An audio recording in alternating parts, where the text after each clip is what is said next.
The one-dimensional wave equation takes the following form, as you recall. And it models, for example, the displacement in a vibrating string. And we can call this displacement u. This function is certainly a function of the spatial variable x and the time t. It's rather obvious that we have this boundary condition. The displacement is certainly zero in the 2 points where the string is fixed. With x equal to 0 is in this point, and x equal to L in this point. And this gives us this boundary condition, and this boundary condition holds for any t, any value of the time. Moreover,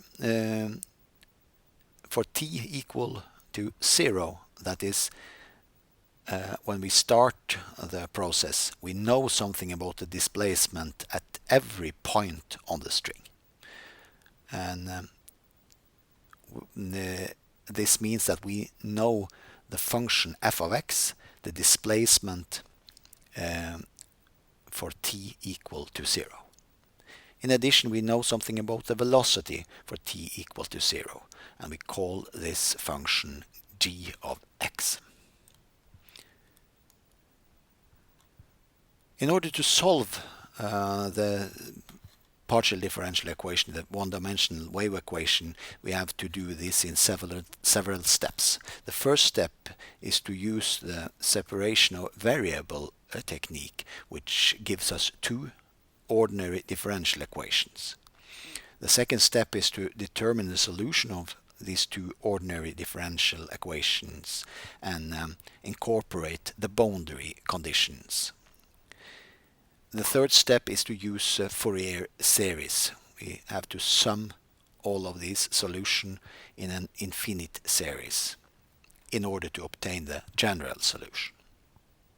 Let us start with the first step. In the first step, we assume that the displacement u is a product of two functions.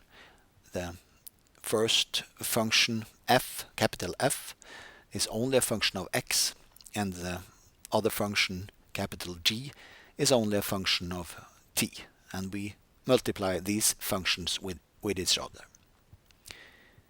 Inserting this solution into the one-dimensional wave equation, we easily obtain this equation. The left-hand side is clearly independent. We do not need to make any differentiation of this capital F, because it's considered as a constant when we make differentiation with respect to t. So we obtain this left-hand side. And the right-hand side similarly follows in the same way. Now, by dividing each side with capital G of t, we obtain the following equation. And